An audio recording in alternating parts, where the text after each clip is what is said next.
Fuck out of nigga line. Hey, don't swear, hey, don't swear.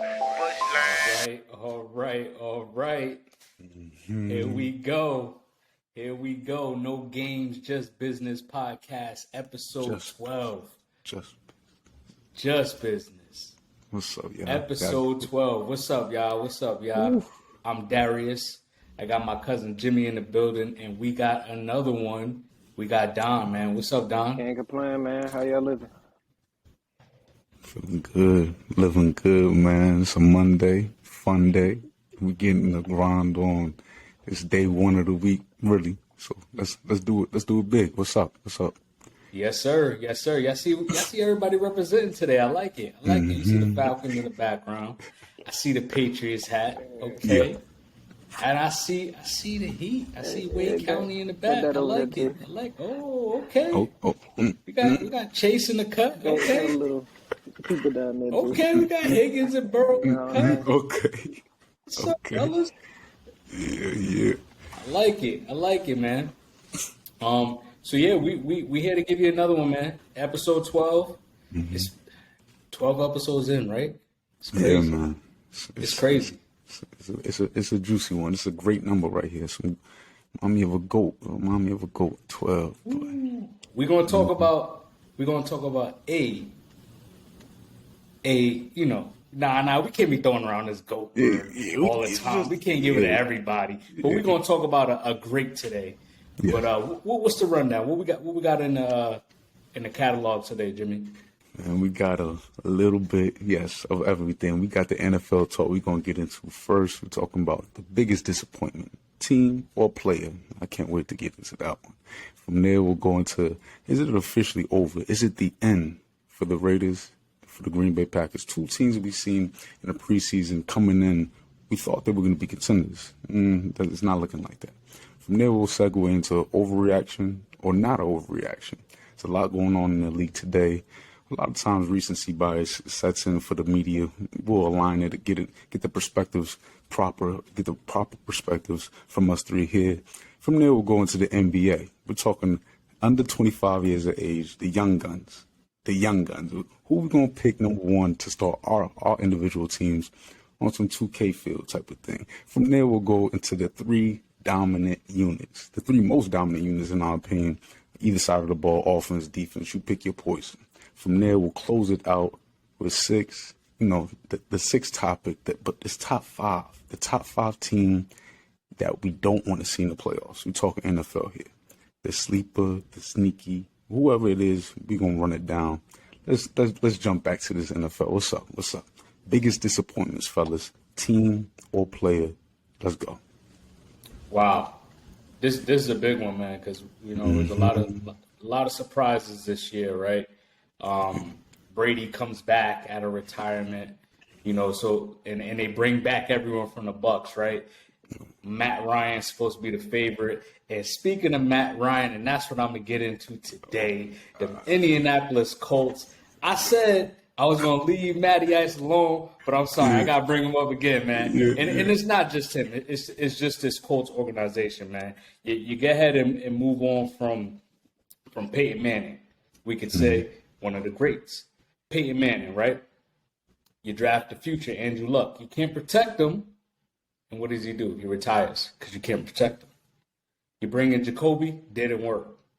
You bring in Phillip Rivers, didn't work. You bring in Carson, you see where he's at. He's on the bench in Washington. You bring in Matty Ice. Don't get me wrong. He's done great things for my organization. We applaud you. Got an MVP. You helped us. I'm gonna leave that for another day. But anyway, take that hat off. But yeah, man, you bring in Matty Ice, and we just see that. You see where this league is going. We're moving to a mobile quarterback league, right? You need a guy that can move around in a pocket, that can make something out of nothing. I.e., your boy Justin Fields, man, didn't we say he's getting better every single week? He got to get more consistent with passing, but we're going to get back on topic here, right? Matty Ice can't move around in the pocket, and we see Sam Ellinger shouldn't be an NFL quarterback. But this was supposed to be a top 5 O-line. They're top 5 worst O-line. They're giving up the most sacks in the league right now. Well, third most sacks in the league right now. You arguably had a top 5 running back. Where's Jonathan Taylor? He can't stay healthy this year. Right now, you can't get the run game going. The defense is doing their job, but they on the field all the time because the offense can't score the ball. So I don't know, man. This Colts team, very big disappointment because they were supposed to be supposed to be better than what they are right now, and they're not out of it. But the way that team is looking offensively, it looks bad. They're out of it. Go ahead, Don. Go ahead, Don. You know what's funny? I got the same person in the same team. I mean, Wow. all before the season. I mean, we were seeing that the Colts was going to win that division. They was going to overtake the Titans, and honestly, I haven't seen nothing that even resemble a good team. I mean, you know, Matt Ryan, he's just old. His arm is like noodles now. I mean, he only threw for 2,000 yards before he got he got benched in like the 4th or 5th game this season. And you know, the organization is just in chaos right now. I mean, one thing you left out was they fired Frank Wright today, and Sure did. and now they got Jeff Saturday, who was just on First Take last week. Now he's the interim coach. I just don't get what they're doing. Wait, that is news to me. Are you serious? Yes. Jeff Saturday, former center. Yes. Former center. What is Jeff going Saturday. on here? Continue. Who has no coaching experience at all. Hey, it's all about who you know, right? I mean, they said he was close to the owner, so I don't know if he's in there. Conspiracies. Conspiracies. These NFL owners.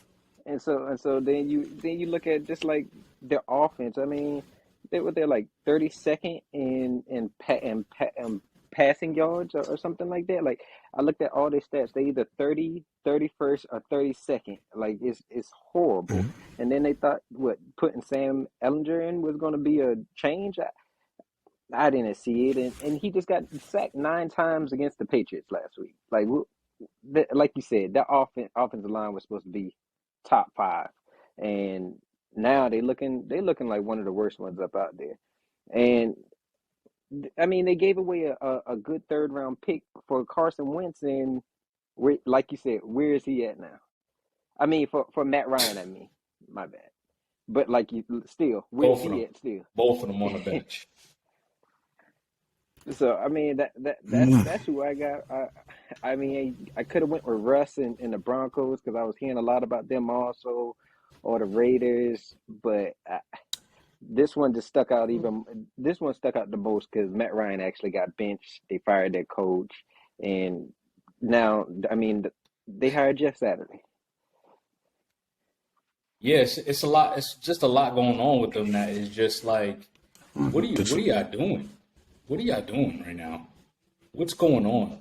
And it's just a lot of pieces on that team. It's just like, I'm disappointed in y'all. Yeah. I cannot believe, first off, both of y'all, before I even get into that bad sight, that man ain't bad no more. Aaron Rodgers is my pick. I'm disappointed. I'm glad we all pick players here. Now, that's not Matt Ryan. Matt Ryan, all right, Carson Wentz should have been benched last year. The disrespect behind the MVP, he's benched. Carson Wentz gets an opportunity the whole year. I don't want to hear that. It was ups and downs all last year. It's ups and downs this year. What is wrong with giving Matt a chance? You putting this, come on. Like you said, he's not supposed to be NFL. Matty actually got a little bit more respect, a little bit more opportunity. And as far as that line, it's top 5, just with not with Matty Ice behind that line. Put another quarterback, a solid quarterback. Put Dak Prescott. Put top 15 quarterbacks in the league, which is average, 15 average. Put that line in front of them, and they do a lot better. No. Any quarterback could play decent with good protection, but they're not protecting either one of their quarterbacks. It's not even about It's not even about the quarterback. It's about that old line giving up as many sacks as damn near Joe Burrow has gotten sacked. Well, it sounds like it's the line fault, not Matt. It's You could both. say it's both. Matt's too old to avoid some of the pressure, and then okay, well, what would be the excuse for Sam Ellinger? He's still young and he's still able to at least move out of the pocket, try to avoid some type of defenders. He got sacked 9 times against y'all last week. Yeah, The, the, that does something to your psyche when you get sacked 9 times. That's crazy. I mean, that's definitely facts. And you made a mobile quarterback point earlier, and great point as far as Sam, because he can move better than Matt. But even with that, there's no way that line goes from top 10 to bottom 30. Like, there's no way that it's not the quarterback or the personnel around. Like, Jonathan Taylor, let's place some more blame on him. You're supposed to be the top 5 running back, top 10 running back that you were last year. We're supposed to be able to lean on you. We should be talking about him first before we talk about Matt. And that's why Matt should have still had an opportunity. Yeah, I ain't too mad about it. Matt Ryan still has 9 interceptions. And yeah, Say that one more time. He has 9 interceptions. Before he got benched, he was leading the league in interceptions. Right, but for you to say it can't be just Matt's fault. It can't be. Right. I didn't say it was Matt's fault. I said it was a lot of pieces. Right, but a lot of pieces should be at fault before Matt. Matt is 30 years old? Why are we relying on him first? You brought him in. You traded for Matt Ryan to come in and be the savior for the offense. And you gonna bench Matt Ryan? I mean, you gonna bench Matt Ryan and do nothing with Carson Wentz. You ain't bench him all year. There was ample opportunity to bench Carson Wentz last year. And they didn't do it. It's disrespectful. Carson Wentz has nothing under his belt. I can honestly say Carson Wentz played better in that system than Matt Ryan has. Oh gosh, he did. I'm not about to go back and forth comparing Matt. They literally were one game out of the fucking playoffs. I say that. Yeah, true. They lost to the Jaguars and didn't make the playoffs, and that's the issue with Carson Wentz. You should have beaten that team. You should have led this team to beat the Jaguars to get your team into the playoffs. And with a top 5 offense, with Jonathan Taylor going for a crazy rushing season, with a very good defense. Carson should have beat that Jaguars team, led them to beat that Jaguars team. To that defense of Jonathan Taylor was actually balling last year. This year, like you said, he's been injured. He hasn't been there, and they started off hot last year compared to what they came out this year. So I don't know if you could really say have a fair debate on who played better between Carson and Matt Ryan. To be honest.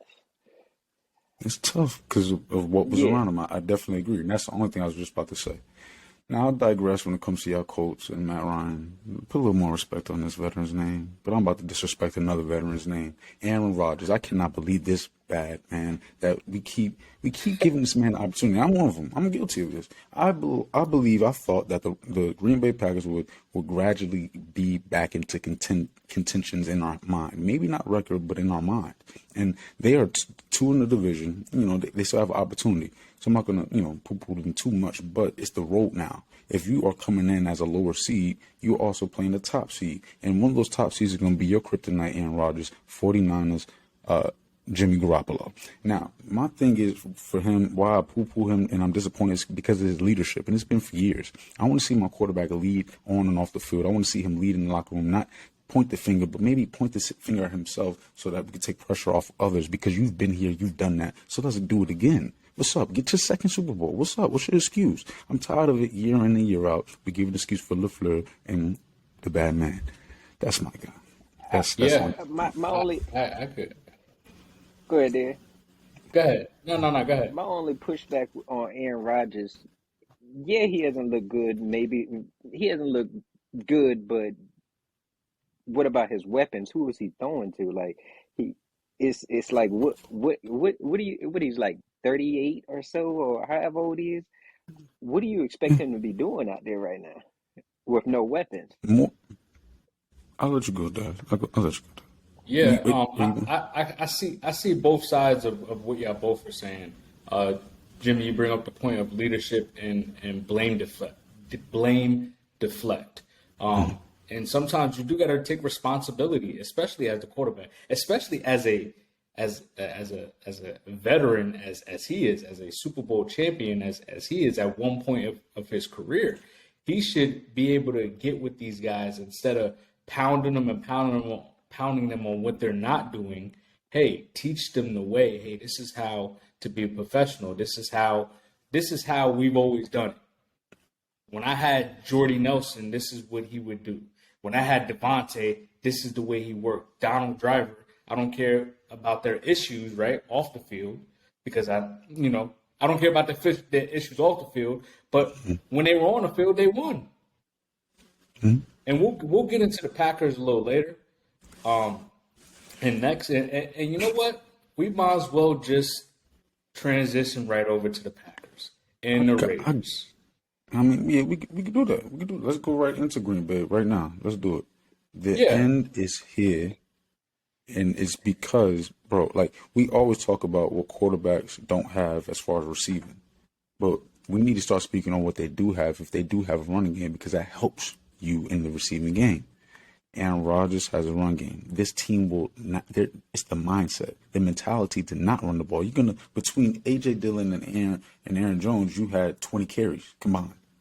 When Williams on Detroit had 24. What is going on here? It's a mentality thing. You want to talk about what you don't have on the exterior, use what you got, maximize what you have, and hand that ball off more than what you should, because your line is also top 10. What are we doing? This Aaron Rodgers is not. Yes, he's 38. When he was doing 34 years old, he was still doing this. That's my biggest. My only pushback to that is that Aaron Rodgers or is that LaFleur? Because he's the play caller. Both. Oh, come on, man. LaFleur got to get some blame because he has to find some type of balance in this offense. But also keep in mind that in the last 4 games, they've trailed throughout the game. So they don't really even have the opportunity to establish their run game. And then they don't have the weapons on the outside for Aaron to rely on. Sometimes he would throw the ball, and Davante Adams would make catches that a lot of these guys can't make. Watson can't stay healthy. He done lost what's the dude? Randall Cobb. What's the dude they used to Randall Cobb. They lost Randall Cobb. Alan Lazard is in and out of the lineup. He played this week, but he actually trusts Alan Lazard. But Alan Lazard isn't Davante Adams. Romeo Dobbs, he got hurt. And he's inconsistent. Robert Tonyan. So all these guys, come on, doing what he doing. These guys. No, but it's also even his when fault too. It's a collective. But even when these guys weren't here, when Mike McCarthy was here, when LaFleur was here, AJ Dillon was here, Donald Driver was here, Greg Jennings was here, Jordy Nelson was here. It doesn't matter. Rodgers' leadership, Rodgers' lack of ability when it comes to galvanizing troops and doing more with less is why he's not in the GOAT conversation. You're not the real 12. Sit down. And this is the reason why. And we continue to keep talking about what he doesn't have. We have to talk about what he does have. And again, that's a top 5 run game if they so choose. And you're talking about as far as where the blame should go. Aaron Rodgers holds himself to this high level. Well, I need you to do that in all aspects of the game. When we're talking about play calling as well, Matt LaFleur has not been there, done that. Rodgers has. Yeah, I get what you're saying, but the Packers have always been that way. They've never been a run-first offense, even with Mike McCarthy. When Aaron Jones came onto the scene, he broke out, and they still weren't consistently giving him the ball. They were trying to always put him in a committee. Right now, he looks like the most explosive player on this offense, and now he's potentially out for God only knows how long. We don't know if it's going to be this week. We don't know if it's going to be longer. They also lost Rashad Gary on defense. So that's a big loss there. I don't know. This team, the next 3 games is the Cowboys, the Titans, and the Eagles. All 3 of those teams, all that stretch of games right there could all equal losses easily because they can't defend the run. So you give Derrick Henry the ball 20 times, he's going to run all over that defense. The Cowboys would lock them down on defense, and Philly's playing out of their mind right now. they're looking at a potential 3-9 and not a playoff team. What? Well, This the is one true. thing I will say for them, yeah, I do agree. I think their season is over. I mean, even speaking to Darius' point just now, shoot, their next 8 remaining games, 5 of them are versus team that are in the playoffs if the playoffs started today. Like you said, Cowboys, Titans, Eagles, and then you still got Dolphins, and you still got the Vikings, and they still have Chicago again, and they still have the Lions, who they just lost to. So I don't think they're going to make the playoffs, but I will say this: I feel like Jimmy. I feel like some of your criticism of Aaron Rodgers is, I get it. He ain't the best leader out here. I give you that. But the man shows up, he performs, he does what he has to do. I, Sometimes he does call out his teammates out in the media. Yeah, be that and it may, but the man shows up and balls out. So I think he gets a little leeway because. Because if I say this, if somebody else like LeBron was doing it, everybody else would just be like, "Oh, that's just LeBron, just doing what he." I'll be Nah, one of the first ones to say, mm-mm. See, now, one last thing, because we talking about Rogers. Can't believe it. A dislike is a like. A like is a dislike. Anywho, now, with Rogers, you're talking about, when you're talking about leadership, there's different levels, obviously. And when you're toxic, like we don't highlight, we want to reach for Terrell Owens being toxic. We want to reach for certain players being toxic. Aaron Rodgers is toxic. There's no reaching needed. And he's at the quarterback position doing it. It's just he's in the right organization to where they don't bring it to the head as much. Aaron Rodgers could be a lot better than what he is. He has all the talent in the world. And you're talking about he balls out. 3 interceptions. I don't call that balling out against the Lions. I don't want to hear It that. was definitely an ugly game, Uh, and that Lions defense is horrible. So for that to happen against that team is even worse. What I will say is that, how don't you get him any help? How don't you bring in anybody? Anybody? they said they tried, You're man. relying on a 6th round draft pick.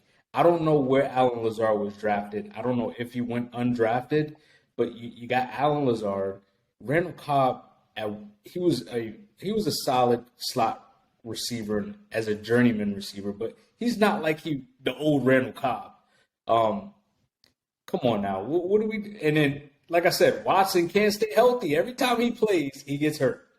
Um, so it's an issue with this organization that they're not bringing in any type of receiving talent for him. I would pay all the money and go get Odell, even though I don't think Odell would come there. But I would pay a high price just to save this season, because if I'm Matt LaFleur, I'm on the hot seat. I'm on the Oh, hot yeah. seat. You missed the playoffs this year. I- You you don't win 4 out of the 6 games next year. He's He getting should be. fired. I, He's He he's should be not he's not even gonna make it halfway fired through the this I year. think season. I think that's a little bit too premature. I mean, the man did just What? hey, he did have his team this in the playoffs since he's been there. I mean, there's plenty of other coaches I would say that need to be gone before Matt LaFleur. If he misses 1 year of the playoffs, what are y'all saying, This is man? the Packers. This is the Packers. Yes, that's the Oh my Packers, but God. okay, we got Cliff Kingsbury. What has he done? Why is he still there? I mean, there's other people that deserve to be gone before this man. And yeah, you got one bad season. He doesn't get a pass for one bad season. I mean, it's not. And like you said, how do they bring somebody in? I saw they offered a 2nd round pick for Claypool. The only reason why they didn't get him is because the Steelers wanted the Bears one because they knew it would be higher. So it's not like they didn't try. They offered a first for DJ Moore. It's not like they wasn't trying. They could have tried harder. If you want to say that, but I I just think if they have I get it because they try to get yeah, Waller I too. feel like if they have it's not if they have, when they have this bad season, I think Aaron Rodgers has built up enough cachet or whatever you want to call it that he should get a pass this year. But, hold up. Let me ask What? you this: Because if Tom Brady misses the playoffs, are you going to give him the same treatment? Yeah. What? No. First off, No, because I there's can't. multiple championships between Aaron Rodgers and Tom Brady. I can't. I cannot believe what's going on here. Somebody else. Go ahead. I can't give Tom Brady that pass because of the amount of weapons he has. He But has yo, Mike Evans and Chris Godwin and playoff Lenny and no. He has the and worst running game in the defense. league. Oh yeah, they do have the worst running game in the league. And y'all talk But about lack they're of also weapons. not running the ball. They're just letting Brady just throw it 50 times a game. Oh my, yeah. All right, But also Lenny doesn't look like look like the way he played last year. right now, LaFleur should be potentially fired this year if you don't make the playoffs for sure. And why? My fault. Why? Because the NFC Championships back to back to back. You talking about? I think 3 of the last 5 NFC Championships they've been involved in, and they continue to run into a wall and fail. Run into a wall and fail. It's not like he's Mike McCarthy and he has a Super Bowl on his belt. And Aaron Rodgers has enough under his belt as far as, cachet built up. Since when? What has he done? Like, we're talking about a champion. We're talking about someone who should be in GOAT contention. That elevates your expectation, your ceiling. If you're not able to reach this, you're talking about Cliff Kingsbury. The Cardinals don't have. When's the last time the Cardinals were relevant? You're talking about Larry Fitzgerald and Kurt Warner. Like, this team has been up and down for years. Their line is not intact. There's a lot of different things the Cardinals need to do with their GM, with their roster construction. Green Bay almost has everything except for the receivers. Y'all keep crying for it. When Aaron Rodgers is a part of the reason why Devontae Adams is gone, because he was in limbo with his contract, and that's why Devontae was like, all right, I'm just get out of here too. For sure. Come on. For sure. If you're Rodgers, you're like, no, we do everything in our power to keep this guy. Gotcha. If you're looking to win Super Bowls, if you're looking to make your money, ride off in the sunset, hey, I guess we'll leave that for another day. But let's get into the Raiders, man. What about the Raiders? Let me hear what y'all think. Oh, Good, they're done. They was done when they hired McDaniels. I have not seen a Patriots coordinator work out. I don't know. Maybe y'all can enlighten me. I don't know any Patriots coordinators that went on to get a head coaching job that's been good. I really don't. I mean, Still haven't found one. and they spent all this money. They bought in Chandler Jones. They paid Derek Carr, Adams, Waller, Crosby, and I just don't understand why this team is this sorry. I really do not get it. So they're done. I've seen a stat. They've lost 3 games when they was up by 17. That is ridiculous. That is ridiculous. Coaching. Exactly.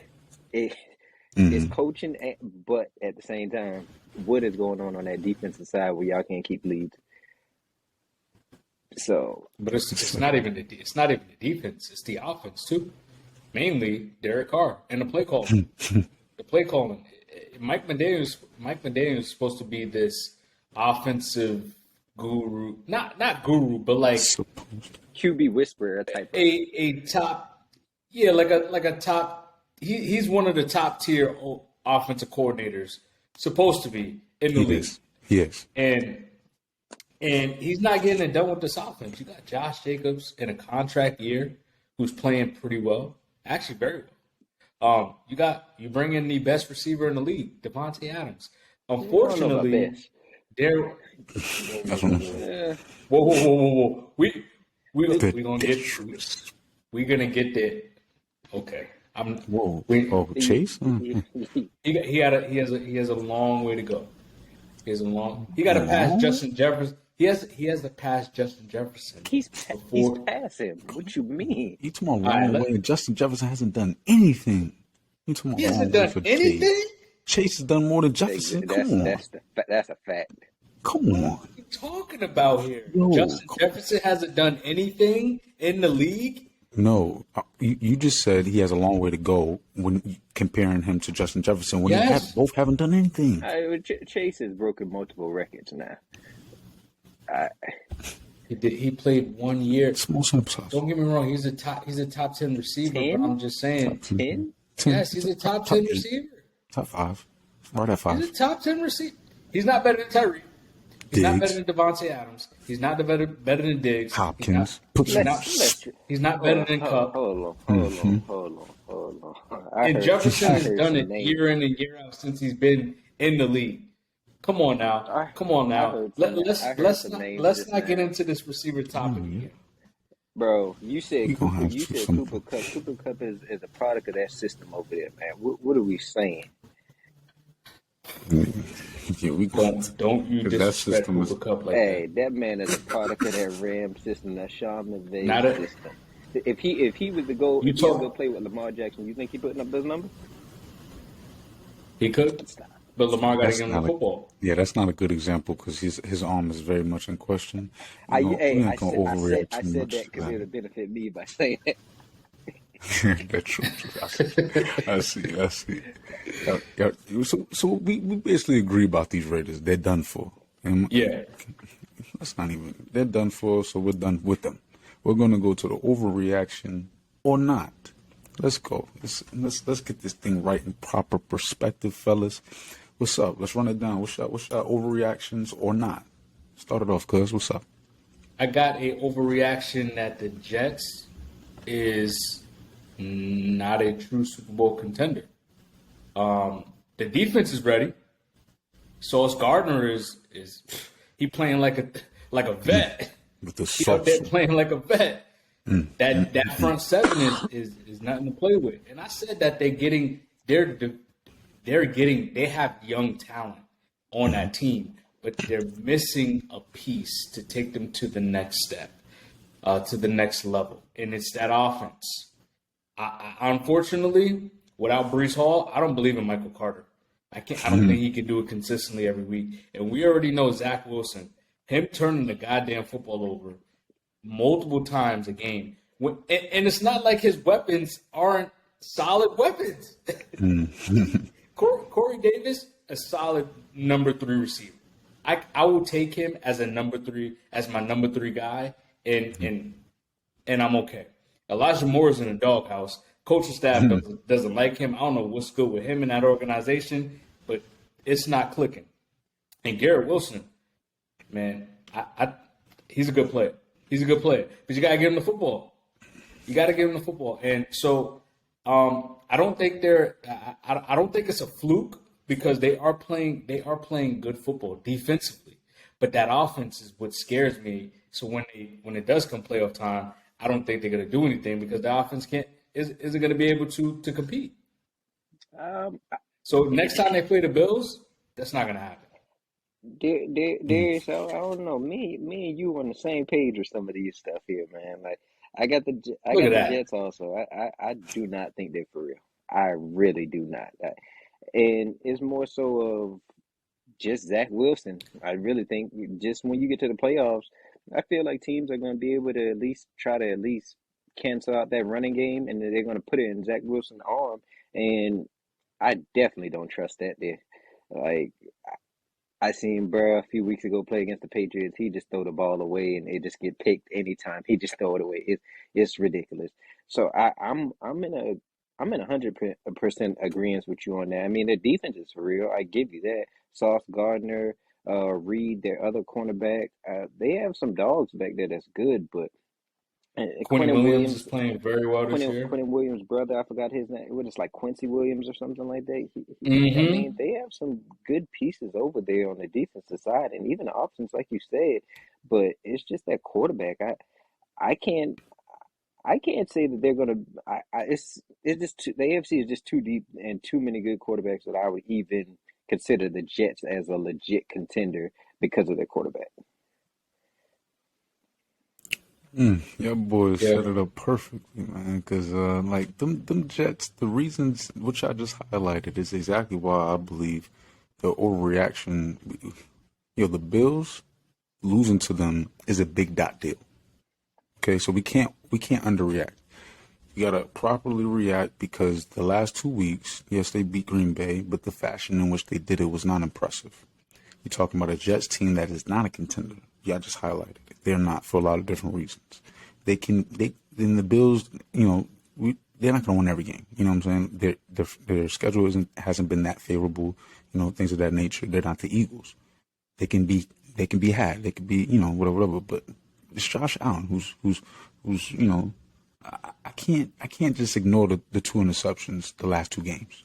Two interceptions each. Like this is an MVP candidate we're talking about here, and I feel like he's just trending in the wrong direction at the wrong time. We should be getting hot around this time. So Jets, Bills, yeah, that's a big dot deal. Just to piggyback off what you said about the Bills. So you're saying it's not an overreaction that the Jets actually did beat the Bills. Correct. So you're saying you're not high on the Bills, basically. I believe in the Bills, but what's going on right now? We need to react. We need to stop, pause, look, and see what's going on because it's not trending in the right direction. It's becoming consistent. Yeah, I think Josh Allen is taking a lot of shots that I think he's trying to make too many big plays when they need to slow down the off. They're so high, they're so fast paced. Like they just want to go down and score because they know defensively that they can stop anybody in the league. They're so confident in their defense. They're just like, offense, go score a bunch of points and we'll stop them defensively. We'll be okay. And that's kind of, shooting them in the foot right now. I mean, I feel like the Bills' problem is just pressure, honestly. Like, everybody had them as the Super Bowl favorites and going to come out the AFC, and I haven't seen them do nothing in the past couple of years besides Patrick Mahomes just beating up on it every time they get to the playoffs. So, the Bills, I wouldn't overreact too much. I still feel like they're still a good team. I mean, it's a division game. I mean, division opponents have your number. They know what you want. They know what you want to do. It's hard to trick them. Yeah, it's tough to beat a division team, especially twice in 1 year. But what's your next one, Jimmy? What you got? Man, oh man, the Broncos, they had a bye week. Everybody took it easy on them, and I'm gonna take it easy on them too. I feel like we've been overreacting to the Broncos this year based off of I'm a nice guy. Y'all been on the expectations are too high, too soon, too fast. Russell Wilson, based off his past, we believe the Denver Broncos would have been this, that, and the third. Based off the defense, we thought it would have been this, that, and the third. Guess what? Not everybody's Brady. Not everybody's Matthew Stafford with Aaron Donald, Ramsey, a mind behind them. We have to stop believing in guys like Matt Ryan and Russell Wilson, guys past their prime, go into a situation where, well, Matt Ryan went to a favorable division, but we're talking about Russell Wilson, and we thought, and I still really do think, the hardest division in the NFL, Justin Herbert, Patrick Mahomes, Derek Carr, you think the top receiver in the league. That is a hard feat. The Denver Broncos are not set up beautifully. Really, they need to get that line intact. The defense, they just gave away one of their top picks because they don't have much assets to set up what they are trying to build. I believe the Raiders and the Broncos in the next couple of years, even alluded to it earlier this year, because that the Broncos next year is their year. I believe you're correct. I believe they're setting up for that. They did that in the trade deadline. Patrick Surtain is that guy along with Sauce Gardner. Those two guys are on another level. Sorry, AJ Terrell. Who's next? Yeah. Yeah, I ain't gonna say nothing else, bro. You got it. Yeah. You got it. Hey, Derek Stingley too. Watch out for him, man. Yes, For Texas. Houston, he's out there playing well. So quick question. Yeah, Jimmy, you're saying we're overreacting to the Broncos? Yes, everyone. ESPN, FS1, no games, just business. All of it. Been too much. Let me ask you. don't say no games is business. I said it at the beginning of the year. I said that they were going to be fourth in this division. You did. I thought the Raiders were going to be a lot better than what they're playing. And I said next year the Broncos are going to be a good team. But just give them a year and then they'll be a good team. We could play the tapes back, but that's what I said. But did you think they would compete? I think they were. I thought they were going to be more close as far as games. I thought they were going to compete, but I didn't think they were going to be close to winning that. I definitely thought they were going to be fourth. That was my prediction for them to be fourth. I feel you. What's up? Well, that was one of mine. I had the Broncos were going to regret trading for Russ, and I said that's not Wow. an overreaction. I mean, Okay. I honestly feel you say the media hyped him up. Well, Russ was out here hyping it up too. I mean, doesn't he get some blame on it also? He was hyping it up like he was that guy. Let Russ cook. What it was. I will hope he believes in himself. But if you're not that guy, He's been that no, he guy with a isn't. No, championship under his belt. Russ is But not you, that you, you just guy, prayed Aaron man. Rodgers for having won, and Russell has won, and you poo poo on him. What's going on Russ here? has won because of Legion of Boom, not because of him. And and Rodgers has won because Rodgers. of Clay Matthews and Charles Woods, and I mean we can. Hey, when it was time for Russ to make a play, what he did, throw it to y'all, ain't it? On the goal line, right? That was Pete Carroll's fault because he wants to. Definitely Pete Carroll's Hey, fault. Come on, hey, come on. he Definitely Pete Carroll's he fault. that in the May. He still threw it. Russ is not that guy. He's not no top. He's not no top 10 quarterback. I mean, look what they traded for him. I mean, they traded Drew Lock, Shelby Harris, Noah Fant, a first and a second in this year and next year draft. Like that's too much for somebody that ain't even producing, man. Like if you trading all that, I think you getting a game changing type of player or something. And only thing that he's done is come up with like little corny slogans to say at the end of his press conferences, and I'm just like, man, I'm tired of hearing them. Yeah.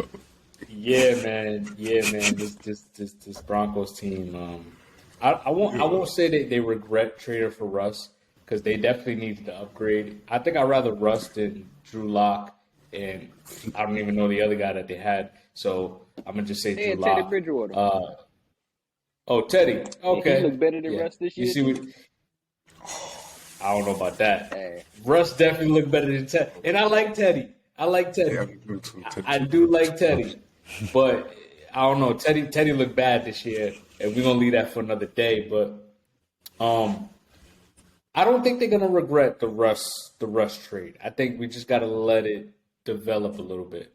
I won't be surprised if they trade away one of those. I won't be surprised if they trade away Judy. I think they want to keep Sutton, but they'll bring in some pieces. People are gonna want to play for Denver, especially that defense, knowing that they have a solid defense. But we just got to see what Javonte Williams is next year. I mean, we got to give it a year. They'll get rid of Melvin Gordon. He's out of there. So I don't let me know. ask you. I don't Let me know. ask you. I keep hearing next year for them. What is going to change though? Asset. System, assets. We got a Hackett new is still coach. going to be there. Oh yeah, for sure. More I experience. think that they're gonna give him another year. They're gonna give him another shot. They're gonna give him another shot, and I think next year with him in that system, letting them gel together, that they got a solid foundation in the defense. They can be better, but it's a very tough division. It's a very tough division. And that's more so You got to what worry about packing their that's more homes, so what I'm saying. What is and changing? The AFC is still going to be loaded. You still have these other teams that have far better teams or better quarterback situations. So I'm just wondering what is going to change so that the Broncos are going to be this legit team next year. Because I still would probably say they're going to finish fourth in their division next year. I'm not high on them. well, they gotta go out and they gotta. I don't know how much cap room they're gonna have, but they There you need to go. They need to go find a couple of old linemen, and then they need to find another weapon on the outside for us. Cortland Sutton is a solid receiver, and then we gotta hope Javonte Williams. I don't know ACL tears are very tough to come back from, but not everyone's AP. So ACL tears are very tough to come back from. So we don't know what Javonte Williams is going to be next year, but that's who you thought was going to be your future in the backfield. Because Melvin Gordon ain't cutting it. He's going to get out of there. Latavius Murray isn't going to be there next year. I don't really care about Mike Boone. But you got to find some offensive weapons for him. You never know. I don't know. I was about to say that maybe they go out and get a tight end, but who knows, man? Who knows? They I don't know. It's drafted tough. one. They did, and I think he's hurt. I think he's hurt. The Broncos have the best defense in that division right now. Yeah, that's and their next hope year. right there. Yes, And the they, best Is corner in that that they? division is on their team, but and they they have have the worst also, offense in that division also. right, but they also have the most assets to help your offense. I'd rather hang my hat on defense than my offense. And you talking about the Chargers, who also, I believe their cap space will be hindered or affected because of what they did this past summer. You talking about the Yeah. Chiefs? I believe you know how I feel about them Chiefs, but the we already talked about the Raiders, what they are, what they got to do, all these different things they got to do. I believe the Broncos are in a better state than the Raiders, which will allow them to overtake the Chargers, who are inconsistent, similar to the Cardinals. All right. So my next, Real quick, real It quick. was good. what you got? Did you say the Broncos was going to overtake the Chargers? They can because the Chargers are inconsistent, similar to the Cardinals. I agree with that, but they also still have number 10 back there, who is I would say a top 10 quarterback back there. Top 10 don't guarantee much. Same thing with receiver in position, honestly. But Quarterback can I feel change. he's an Quarterback issue. can change a lot. He can, but Lamar's this, that, and the third. Who else is nice out there that hasn't done anything? Joe Burrow. I don't care if he went to the Super Bowl last year or not. There's certain guys who have a lot of ability, who have a lot of weapons. Jimmy, That don't guarantee Jimmy, anything. You need a lot of different things in football not to make to the everybody can promised win land. 7 Super Bowls, man. You got to bring down these expectations, man. Jesus. Hey, hey, Yeah, not everything's the Patriot way. hey, but it could be. We got room over here. Yeah, come I on. mean, Anywho, I'm hearing left and right. This person that did nothing, and I'm like, man, who has besides Brady? What has Joe Burrow done? Hey, Burrow is Brady-esque. hey, Now, okay, so his first full, what has Herbert done? Burrow first full healthy season, he got his team to the Super Bowl, man. And if it wasn't for that Yes. lead offensive line, they would have won the Super Bowl. Won it, right? And Yeah. that call at the goal line. But Herbert, like, Yeah, that call at the goal line was crazy. Exactly. it's rigged. It's rigged. It's something. Like, it's crazy. You having conspiracies. So man. I don't know if you can Conspiracy. say what has he done, because he's. What has Herbert done? I can say that. I mean, you got me there. I ain't got nothing to say for him. They've all done the exact same thing. Every single quarterback that we're talking about are Russ, Carr, Herbert, Burrow, they have all done different things. they've all done the same. Only one of them has two of them has a Super Bowl. Two of them have Super Bowl. Derek Carr has been mediocre consistently, and Justin Herbert's great with no Super Bowl. Yeah, And hasn't made the playoffs. And he hasn't made. Derek Carr stopped him. What the heck is this? Anywho, so who's next? Who we handing the baton All to? right. So I'm gonna take this one, and I'm gonna say it's not an overreaction that the 49ers are actually true Super Bowl contenders. Not at all. And I think that's one team that can compete and beat the Bills in the Super Bowl. You know why? Because they're such a tough football team.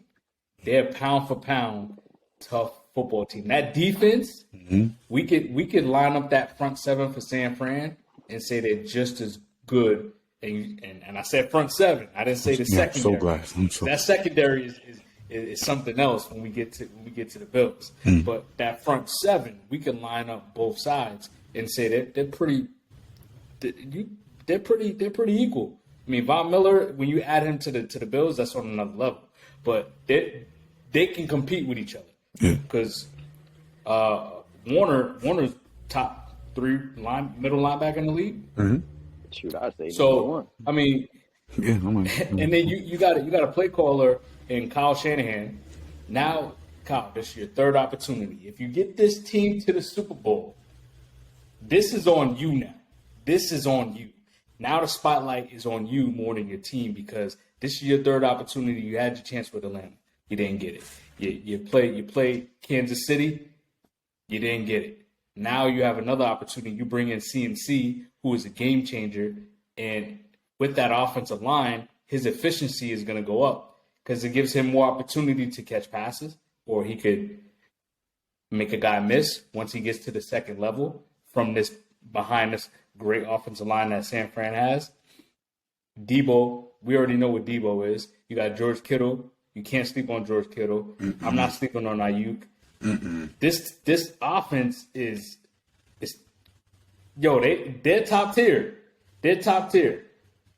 And with Kyle Shanahan calling the plays, we're going to continue to see this team get better and better throughout the year, and I think they can compete with Buffalo. But you know how I feel about Kyle. So I'm about to get a little emotional here. Now, all right, you're talking about Kyle Shanahan, the top mind offensively. You're going to put pressure and eyes on him? No, Jimmy Garoppolo. The last time you were in this situation, Jimmy, you cost us the game. Jimmy, the pressure's on you. Not Kyle. I don't think any pressure's on Jimmy. Jimmy already know his job is on the line. They wouldn't get him out of there. They already got him out of there for Trey. Jimmy's just riding the wave right now. He's like, we good. Like he's loving where he is right now. Like he has nothing to lose. Whether he wins it or lose it, he's gonna get his money. He's okay. Wherever he goes next, he's gonna get paid. He's gonna be okay. Jimmy's good. This is on Kyle. This is on Kyle. But that's where I would disagree. I do feel like it's on Jimmy also because, like you said, he's going to another team next year. He's basically auditioning for his next team, and like you said, this roster can compete with the Buffaloes. The only weak link is Jimmy G. So if they don't meet those expectations, and it's because of him, it's not Kyle. Kyle is a great offensive mind, if you ask me. It's more so Jimmy not going out there and executing, and it kind of seemed like he allergic to the outside of the numbers of the field. Honestly, I'm spinning fire. But that also goes for Kyle to implement plays, to create plays, right, to Jimmy G standards. If you know he's where he's best at, right? You're gonna set up plays for Debo, CMC, and Ayuk and George Kittle to get open and it's on Jimmy G to execute it. but what happens when he goes out there and throw bad interceptions though, or bad plays? Right, like we know that happens. I could bring it back to when he was in Atlanta, and literally the Patriots at the first half of the game, they couldn't even stop Devontae Freeman and Tevin Coleman from running the ball all over them. In the second half, we were up. Atlanta was up, and they ran the ball 2 times with the lead. With the lead, you run the ball 2 times after the Patriots not being able to stop the run in the whole first half. What are we doing?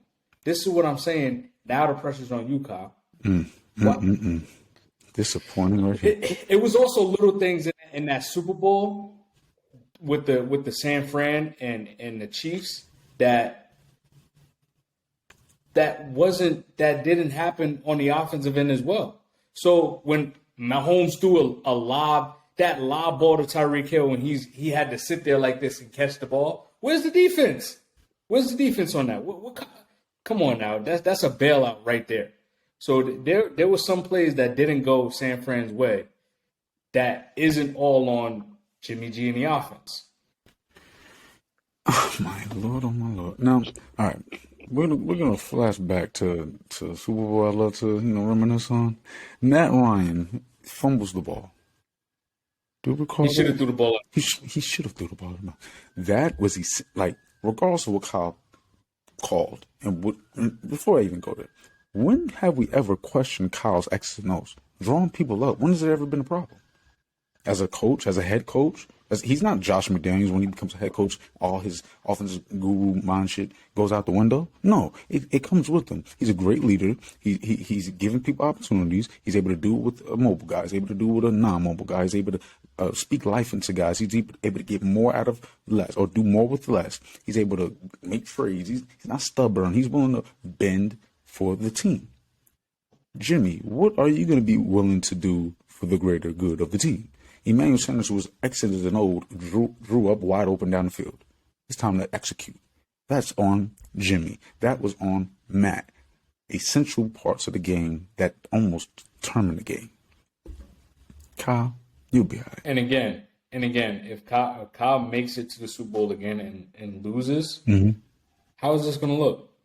He was the offensive coordinator for the best offense in the league, who broke multiple records that year.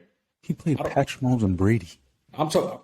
That doesn't mean anything. What are you? Those are the two GOATs right now. Maybe Joe Montana. I don't want to. Oh, we played Patrick Mahomes and Brady. No, you line up That against matters. I'll say this. I think I feel like you're putting too much on Kyle. I really feel like the quarterback determines that also.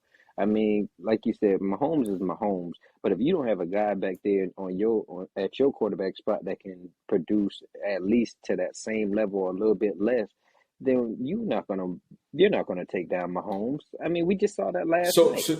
So you think Trey Lance was a better fit for this offense? His ceiling's higher.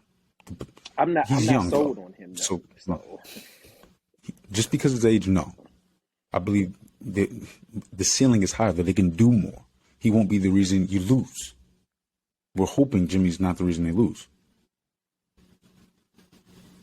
You could run the ball, another dimension to the offense. With that mind, yeah, you take run opportunities from your actual running backs. CMC, which helps. Elijah Mitchell, I don't want Debo. CMC running the ball that much.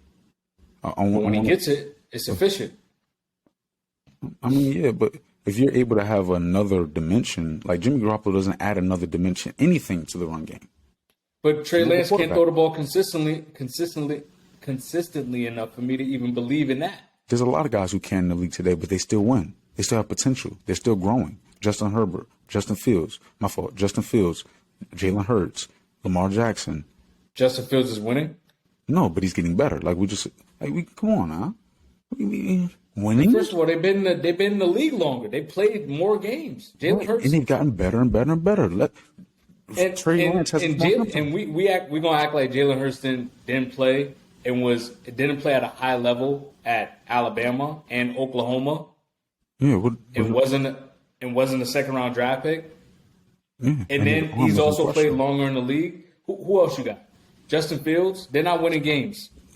Again, their arms are in question. They are not winning games because their situation is a lot worse than Trey Lance. If Trey Lance is able to do half of what they're doing, which is getting better, with that mind behind, with that defense behind, with Christian McCaffrey, Debo, come on, they have way more on Trey Lance's squad than these other squads. That's why they're not doing as much. The Eagles, you put more around them. Now you see with Jalen Hurts, it goes through the roof. Trey Lance, he just needs the opportunity. He just has been hurt. Hey man, the best ability is availability. So small sample size. We'll give him opportunity. Father time will give him opportunity.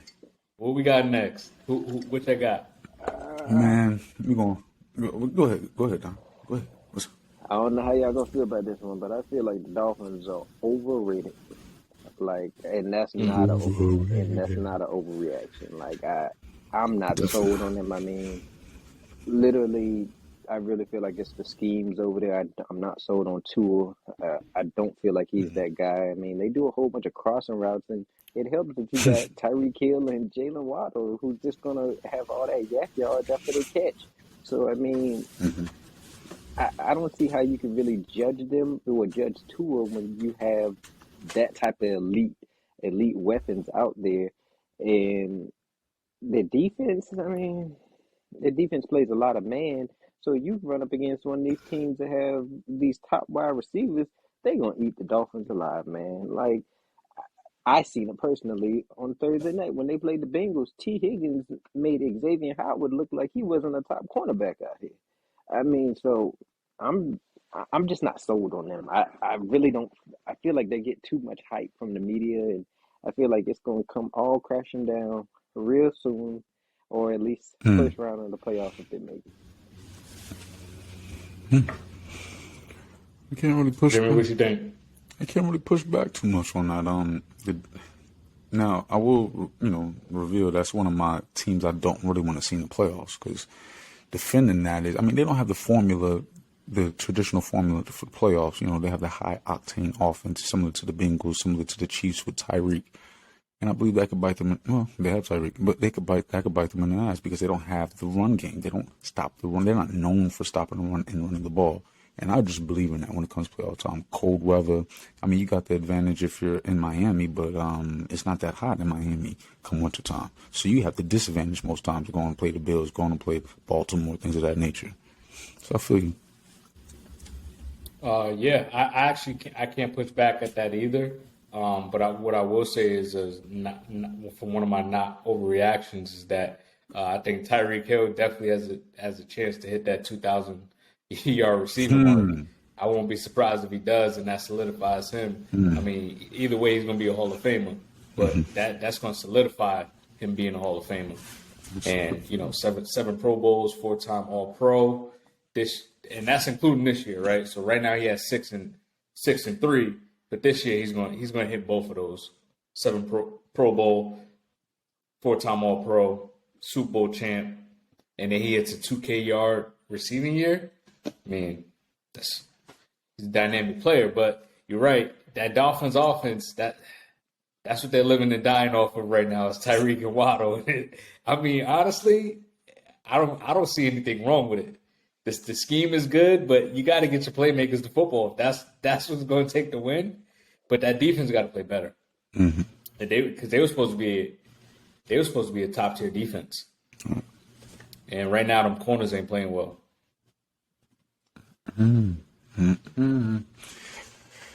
Man, oh man, we about to get into that GOAT, Tom Brady. It is not an overreaction him leading that game-winning drive, because he do this. He do this. You talking about 4 straight completions on the game-winning drive right before Mike Evans, drew that pass interference that set up the game-winning touchdown by Thomas Edward Brady. It is not an overreaction. 100K yards, career milestone. Salute to the GOAT, the true GOAT with no debate. Not an overreaction. I give the GOAT. I give your GOAT the flowers. Your GOAT the flowers. I might be a little biased, but it's okay. It doesn't matter about my biasness. I'm not gonna lie. I kind of feel like it is kind of an overreaction. I mean, he did what he did, but the Rams defense was playing. I mean, multiple plays. They was playing 10 to 12 yards off of the wide receivers. I mean, what was he supposed to do? I mean, he's gonna hit wide open receivers and drive them down the field, and that's what I'm saying. That I give him the first play of that final drive. He hit the tight end down the seam in the middle. I give him that, but everything else, it was basically 10, 15 yards off the wide receivers, and you could be one of the sorriest quarterbacks out here. You could do that all the way down the field and lead a game-winning drive. I mean, that's just more of an indictment on the Rams defense. I can't even believe you right now. Because how many times does he have to do it at the age of 40? He had gotten a divorce over this. Okay? So understand, he's been doing this, and he's doing it with a lot of pressure times 2. You know what's going on in life right now? Can't imagine. Can't imagine. Yeah, this man going through some real stuff, man. He going through it. I just say, I give him the credit. He did it, but I wasn't impressed by it. I was more so thinking the Rams are trash. I feel. Yeah, they're looking bad right now. I don't even know what the heck is wrong with them. I'm glad. They're definitely think about what's wrong with looking bad. And on that note, you're going to segue right into some NBA, man. About the Euro. NBA. Yeah, man. This one is a juicy one. It's a fantasy one. A fantasy. We're talking about that under 25 years old NBA player we would drive. Who would you start your team with? Don, was good. Man, I'm going to have to go with that guy out there in Dallas, Luka. I mean... No. Luka. Let's clap it up. Let's clap it up for Don. Hey. Let's all clap it up for Don. There we go. Let me hear it. Let me hear it, man. I mean, he's a 3-time All NBA player, and I literally watched this man go head to head against Kawhi and PG. And I mean, I was just shocked, and I wasn't a big Luka fan then, but he earned my respect doing that. And then last year he got his team to the Western Conference Final. It's not like there's some stacked team. They literally just surround him with shooters, and he's a young LeBron. Like he literally can find an open teammate. He can go off for This 60 if he got to. I mm, mm, mm, mm. I don't see how there's any other answer because Giannis is 26. So I don't see how there's any other answer out here besides Luka right now. Yep. I 100% agree. I'm not taking no other player Yo, over Luka. no. That is a grown man since he was 16 years old playing professional basketball in his country. This man is a walking triple-double without even averaging a triple-double. He could go out. He doesn't need to be a hustle guy like, you know, we're gonna give Westbrook his flowers, but he doesn't need to be that energetic in order for him to easily just get a triple double. And you're right. They just surround him with shooters. He does what he does. He can drive and kick. He can shoot. He shoots the ball, I think 33%. That's just right under the league average of like 35, 36. Off the dribble, too, which is impressive. That's not horrible. Mm-hmm. He can grab his own boards, Post up little, put it back up. Yeah, and I think he slimmed down this year. And you see what he's doing. Y'all so funny. He slimmed down and said, "Yeah, let me stop playing. Drop a quick 30, average a quick 36, 36 and 8. Come on now. Already got a first team All NBA. Already got a second team All NBA. Rookie of the year. This man is a grown man playing with he's making these dudes look like little boys. And imagine if he had a Robin. Imagine if he had a number 2. Man, Imagine that's the only thing they missing. Hey, out here, LeBron's 37 years old. LeBron is a GOAT, man. So I mean, you can't take it from him. But imagine if he did just have some form of number 2, half of the year with AD, or give him Kawhi or Paul George, right? Look at these guys that's getting together. That he doesn't have. Donovan Mitchell is now with Darius Garland, and Darius Garland is playing really good basketball. Come on now. Imagine if he had Chris Middleton. Just give him Chris Middleton. He's going to elevate that team to another level. Just somebody that's a borderline all-star, and I guarantee you they'll win the championship, man. It's because Porzingis wasn't cutting it. I mean, I like Porzingis, but he can't stay healthy for nothing. Wow. And oh man, but yeah, there's no. I just want to hear this nonsense. You on the same Nonsense? Because I know you about to say some nonsense. I cannot believe the way he was looking. The other person that comes out of your mouth besides Luka is nonsense. Come on, yo. See, He about to say Tatum. No. I'm about to say defense because y'all ain't say a damn thing about it. And it's off the end of the court. I'm tired of this. We have Don't to. tell me Jaylen Brown. No. He's actually right at 25. I said right under 25. It's Anthony Edwards. I'm good. Go ahead, react. Go ahead. I'll let it play. All right, fellas. We're gonna cut this off for the day. I cannot believe Come on now. Anthony Edwards. I cannot believe you. Standing at the 3-point line, didn't move the whole. It's November 7th, 2022, and Anthony Edwards is 21 years old. I'm not saying Luka Doncic is old because he's not. He's about 23 years old. But we're talking about Anthony Edwards, someone who's gotten better year in and year out. Here's the big thing. He's been the number 2, right? Imagine if Luka was the number 2. We're not talking about ability. We're talking about this was supposed to be Karl Anthony Towns' team. So because of that, he's not able to get his burn or his usage rate to the level that Luka does, or to the level that other stars do.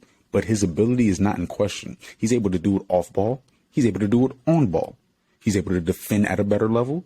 He's more athletic. He could bang on you. He could do it over the top. He has no weakness offensively besides playmaking. I'm going to see his playmaking rise. Luka, his playmaking is, you could argue, his top attribute. But it's also one of his biggest weaknesses because he doesn't play off ball well, which takes it away from Spencer Dinwiddie potentially being a borderline all-star. It takes away from Porzingis potentially getting back to what he used to be. It takes away from Brunson, I believe. Luka Doncic is able to win. Yes, I agree. Luka Doncic is one of my favorite players. I will preface my comments. I should preface my comments by saying I believe Luka Doncic will be better than Larry Bird one day when it's all said and done. He will be the best Caucasian ever to live and play the game of basketball. I agree. But I believe two-way ability, superstar ability, will be more than what Luka's able to do one way on some Joker shit. Let me ask you this. You think Edwards has a higher like ceiling than Luka? Of course, especially defensively, athleticism, off-ball play. I don't see that. I feel like if you switch those two right now, I don't think Anthony Edwards is getting that Dallas team to the playoffs. I really do not think No. Nope. He's not elevating that. Luka elevates the team on a win scale. Okay. He changes the game on a win scale. The team is built around him. What team has been built around Anthony Edwards? If you put Anthony Edwards on the Maverick team, that team is not properly built around Anthony Edwards. It's not even properly built around Luka Doncic, but you have the spacing to maximize Luka's playmaking. Anthony Edwards is not a playmaker, so you need playmakers to maximize Anthony Edwards' scoring and athleticism. Anthony Edwards was supposed to be the most improved player this year. I've been hearing that all off season, and bruh has not lived up to that this season. So I just don't see how What do you expect him to? What do you mean? Like you saying that he's this guy. So if he's this guy, I expect that to me. I feel like that should be his team. That ain't Cat team. That should be his team. It's not. You're right. And so You're right. It is. Go ahead. You're right. It's becoming Anthony Edwards' team. A lot of times, especially with big men, they have bigger egos, in my opinion. So taking that torch from Carl when he's been there for years is going to be a little bit harder to do. But Anthony Edwards is going to do it. What made it even harder is Rudy Gobert's there now. Now we're like, oh, is it the big men? Like they want to look like the Cavs, but they can't. They're not playing very well with the two big men. So at a certain point in the year, they're going to have to rely on Anthony Edwards' ability one-on-one and Russell. Anthony Edwards, to me, is similar to Brandon Ingram. Brandon Ingram may have a better career than Luka Doncic. I'm saying it today. Yo, what are you smoking over? What is the issue? Like these Luka Doncic don't even play. He don't score off ball at all. Okay, I get that. He creates his own shots. But how is Brandon Ingram gonna have a better career than Luka? What do you mean how? When he doesn't bring anything but an offensive threat for the Pelicans. He doesn't bring anything but that offensive threat has no weakness. Like we're talking about 3-level elite ability. Luka Doncic's mid-range is like that. His 3-point is like that, but it's all off dribble. That's as he ages, he's not going to age well. You're talking about being chunky. Brandon Ingram's fit. Career-wise, I'm talking about the full package. Luka Doncic, his weight, his lack of ability off ball won't boat well when he starts to regress or when he's. I could have sworn I literally just said that he slimmed down. Yeah, got into shape. And he's playing better. James Harden has slimmed down some years and not others. Brandon Ingram is already slim. And because he already has a high IQ for the game, he's going to age very well because he won't need to score as many points because he's going to be efficient in other areas. But y'all keep it he's going to be able. He can't play consistent defense. But as LeBron aged, he couldn't play consistent defense. No. At one point, I mean, there's a lot of within the last 5 years. Since LeBron's been in his early to late 30s, he hasn't been able to play defense. I mean, would you say that? He's just been matters. Would you say if LeBron was able to play defense, he was. Say it again. Would you say that about Jokic? Because it's literally the same thing. They're all. You say what about Jokic? They're literally all offense. Jokic doesn't bring anything to the defensive side either, and he's a 2-time right, MVP. And that's why he's not a top up. Yeah, a couple of episodes ago, I had shoot down a couple guys talking about the Joker. Y'all are really joking about Luka and the Joker and Steph Curry's ability. We talked about Steph Curry last episode. You can't be top 5 if you have top 5 weaknesses. You're a liability. You're a top 5 liability when it comes to this, that, and the third. Anthony Edwards, Brandon Ingram are flawless on the offensive end. With the ball, without the ball. You're talking about playing with somebody, Luka. In order to play with somebody, you're going to have to play off ball because somebody's going to have the ball in their hands besides you. Jimmie, quick question. Where's the versatility at? And that's where he needs a number 2. Who is your top 5 that I just heard that just now? Who is your top 5? In the league today? Mm-hmm. No specific order, but Giannis, Joel Embiid. I'll go KD. I go Steph, then Luka. Joker's outside. LeBron's at 6. Jason Tatum's up there. My fault. Jason Tatum's up there, maybe 8. But you said you can't have a weakness and be a top five player. All time. We were talking about Steph Curry all time last episode. I mean, We comparing him Kobe, Jordan, Bron. I don't think he's better than any of them, but I feel like you can't really Athletically, no. what he brings to the game. He evolution. The reason. What he brings to the game is Go ahead. none of them can bring to the game. Literally, as soon as he touches over half court, he's a threat. So I don't see like how you diminish what they do in the offense just to say, oh, they don't do this on the defensive end. That's not their game. That's not their skill set. And honestly, what they bring to the offensive side, the Lukas, the Jokic's, the Stephs, it's way more impactful than what Brandon Ingram and Anthony Edwards bring to the game. Like they honestly, they're not that impactful. I can go with Brandon Ingram, Anthony Edwards. I'm projecting, because we're talking about under 25 here. I believe they have more potential than Luka, the Joker, and Curry will ever have to be a two-way player. Y'all keep ignoring weaknesses when certain players have no weaknesses. Like, again, Brandon Ingram and Anthony Edwards have less weaknesses on offense than what Luka Doncic does. Period. And defensively, Luka plays almost no defense. I've just highlighted off-ball play. His usage rate is way too high. He does not catch and shoot well in the air where you catch and shoot. Yeah, he's ball dominant. Yeah. He's very ball dominant. He has to be ball dominant. There's a difference. But a lot of players are ball dominant. But again, he has to be ball dominant. There's a difference. LaMelo Ball is super ball dominant. But he don't have to be ball dominant. He can catch and shoot. LeBron, oh yeah, he damn sure ball dominant. LeBron is ball dominant. Yeah. Damn sure. It's a lot of them. Yeah, and that's why he's not. But we're talking about building a foundation on a team, and you're taking Anthony Edwards to build your foundation at 21 years old because he's a two-way threat. Because he has more upside, less weaknesses. Yes, that's why. If I select a guy who's automatically I'm gonna have to already worry about his weaknesses and build these next couple pieces have to make up for his weaknesses. No, I want to maximize what you're great at.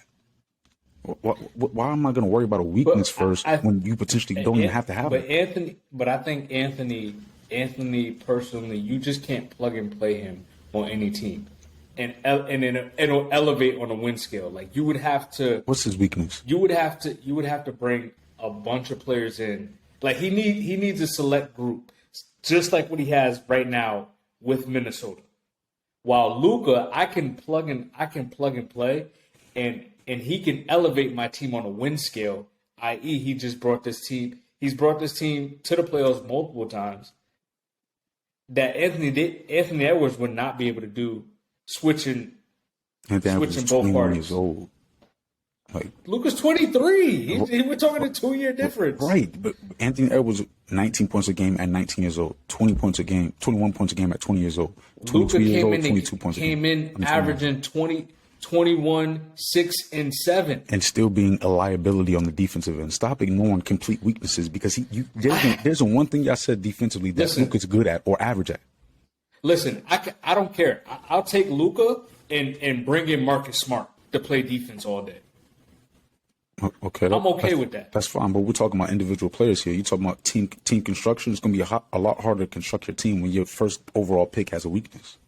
I don't agree with that. I mean, honestly, who does play defense in the NBA right now on a consistent basis? Because Joel Embiid, Giannis Antetokounmpo, Jason Tatum, Jaylen Brown. You want me to keep going? I don't think you. Mitchell, I don't think you're gonna be able to. Jimmy Butler. You said Mitchell. Kawhi.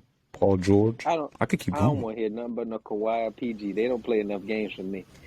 Oh, but when they play defense. Like we can't nitpick. I hear you say that, but them same guys that you're saying, Luka literally put buckets on every single last one of them, and we've seen him do that against Kawhi and PG. So I don't really think they're just because he's a liability on a defensive end.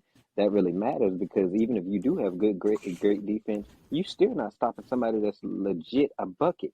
You're not going to stop like the KDs, the Kyries. If they're legit buckets, there's nothing you can do about it. So KD wasn't stopped last year because of a defense. He was getting trapped a lot. But listen, you talking about the defensive player of the year, two-way player Jason Tatum, two-way That's what player I'm saying. He Jaylen was getting Brown. trapped a lot. But listen, all these players are, but Luka doesn't have potential to affect the other guy on the other end. I'd rather a guy who can be the best player on offense and the best player on defense. Luka is one of the worst players on defense, and we having a discussion with all-time great defenders. Just because you get scored on, Bill Russell or Ron Artest or Scottie Pippen, doesn't mean you're not an elite defender. It's harder to score on elite defenders. So it matters to be an elite defender because you're affecting the game in ways that non-defenders can't. That's valuable. Okay, because you're big on defense, I get it. In the last 10 years, let's just say 10 years. Because the only team I can really think about is that Pistons team that was a great defensive team that won The Warriors? NBA. The Spurs? The Miami Heat? But I was about to ask you that. Which teams defensively have won championships within this last decade? And I give it to you. That Miami Heat team was very good. Was a very good defensive team. The Bucks? The Bucks. Raptors? I give it to you. The Raptors, yes. The Warriors dynasty, the Spurs dynasty, built on defense. Kawhi Leonard won an MVP based off defense. Iguodala won an MVP based off defense. I just named four of them. Yeah, but the Warriors are still offensively a threat. But you have Draymond Green, Klay Thompson, the only guy who's not defensive minded is Steph Curry. And that's the reason. Everyone else that's defense. literally why they won the championship. But that's exactly, what I'm. Because defense. I think you just brought it to our point. Defense. Offense. And that's why I'm taking Luka because Draymond Green won the defensive player of the year. What are we talking about? But because that's what I'm saying. I can take Luka and surround him around defensive players. Do you know how much? And that team will be better than Anthony Edwards and a bunch of other players. Bro, y'all making it seem like it's so easy to create a Warriors roster. Like that makes it harder to win a championship. Like it makes it harder to needing more pieces to the puzzle makes it harder to win a championship. If I have to make more moves and be correct on my draft picks, that means I have to have an elite GM talent. That's rare. You understand that, right? What I'm saying is, we all don't have Jerry West. It's not hard to find Exactly. three and D players. It's not hard. They're all out here. There's a lot of them that are 3 and D players out there. That's what a lot of these guys are 3 and D players. Yo, so y'all just asked who played defense, and then you just said that it's easy to find three and D guys. Yes. This era is a versatile era on a perimeter, shooting wise and defensively, versus being able to guard multiple positions. I just highlighted how Steph Curry was on one of the best teams defensively constructed, and it was hard to construct that team. It took time. You're making it seem like Luke and we could just plug and play Draymonds and Clays, and these are all-time great guys. Spurs, all-time great guys, and Mines, and Greg Popovich, and Miami Heat. Like, it takes a lot to be able to do it on a scale defensively, and it matters. And there was only two teams that constructed a team like that, and that's the Spurs and the Warriors. Other than that, the Bucks defensive teams. But everyone else was plug and play guys. Kawhi wasn't a Raptor. He went to the Raptors. Pascal elevated them. Pascal Siakam, he's a great defensive player. But I'm saying Kawhi was added to that roster. LeBron was and Chris Bosh was added to that roster. Chris Anderson, who was a good defender on that team, added to that roster. To help offensively, Ray Allen was added to that roster. This is a 1990. Everybody's gonna be added to the roster because nobody stays put. All these teams in the championship play defense at an elite level. So you can't say not everyone can construct a team like the Warriors, but they can. But everyone's this isn't the 1990s, and not everyone's going to be on the roster. I mean, We're you can't talking have about it draft both picks. ways. No, it ain't about both ways Exactly. because So, one was free agents and one was draft picks. I talked about the GM having the mind to pick the correct one. A GM don't have a mind to say free agents come here. It's a free agent saying I want to go here or there. The Warriors have a perfect storm from top to bottom. GM to coaches to staff. I mean to players and even fan base. The fan base demands a certain level of defense when they're on the court. Defense is chanted in playoff time for a reason. We don't just sit here and not contest shots. but I think and Don, let me know if I'm right or wrong here. But I think what we're saying is that with Luke, because Luka is such a generational talent, the pieces around him, it I can find those defensive players to help his weakness because he's a weakness on the defensive end.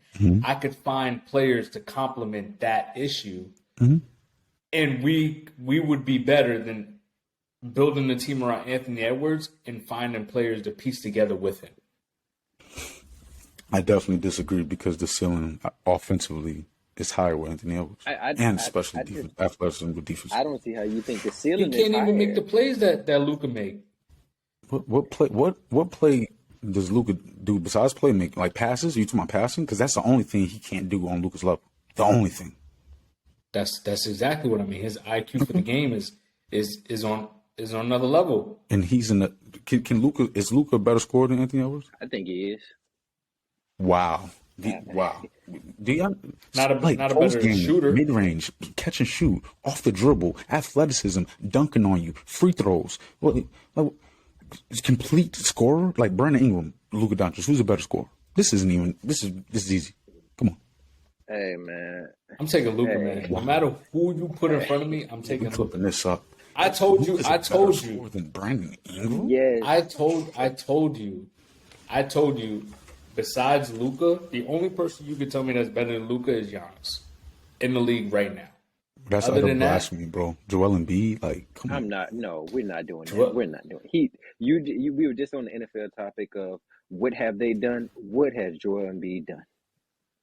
What do you mean? He should have won MVP last year. I'm not here to hear about what he should have done because Joe Burrow should have won the Super Bowl last year, and you ain't giving him All that. right, I'm gonna tell you what he did do. He finished second in MVP. That's what he did. Joe Burrow came runner up in the Super Bowl. That don't mean that you don't win nothing off of that, man. It's all right. Like, yo, I will say I did Good. I did predict that Joel would win the MVP this year because I thought James Harden was in a different mindset and would elevate his game. Regardless if it's James Harden, Ben As far as Simmons, or Joel. whoever's in there, Joel Embiid's been consistent. But what has it got Like- him? They don't make it. He hasn't even made it to the Eastern Conference Finals. How is he this top 2 or 3 player right now? If you're that guy, you're supposed to be able to elevate your team to this level of what some regular guy shouldn't be able to do. Like I just don't see. And a lot of these teams have way more talent than Dallas. Exactly, and Luka has got his team to the Western don't mean you Conference better. Finals, man. Come on, man. That don't mean you better. Come on, Luka and Dallas done got Jalen Brunson paid, man. Jason And Kidd. don't get me wrong. Jason Kidd coaching. Speak on coaching because Jason Kidd's a top talent. Like that matters. Jimmy, let me ask Joel you- Embiid does not have Jason Let me Kidd. ask you That this. matters. Let me ask you this. Should the 76ers have lost to the Miami Heat last year based off of talent alone? Yes, Joel Embiid didn't play 2 of those games. Yeah, but The team was in turmoil. you still had Harden, you still had Maxey and Harris, and then you bring in Joel Embiid on top of that. You're saying Joel Harden in the Embiid? playoffs? Come on, man. I'm serious. Harden in the playoffs? I mean, yeah, I agree with that, but you can't just say, "Oh, it's harder in the playoffs, so that's why." Nah, like Joel Embiid has been getting a pass for the last couple of years, whether it's Doc, whether it's Ben Simmons, whether it's just whoever they're blaming it on, and I'm just like, what has he done? Like, bruh, literally has not done nothing besides just put up numbers. Luka Doncic Is he has done hurt? nothing but put up numbers. Like, He at what do least we? got his team to the Western Conference Finals. And who do he go through? He went Because through the Joel Suns. Embiid has Hold gone on. through. He went through the Suns, who had the best record last year, and Chris Come on, Paul. man. I want to come on. Jimmy, DeAndre Ayton and what we the doing coach here, and man? Because then if I say the next team, I'm sure you're gonna do the this too. Pelicans You're gonna do this without to them Zion. too. Come on, Jimmy. What we No, I doing? mean, Joel Embiid went against the Raptors, a championship caliber team who has championship experience with a championship level coach.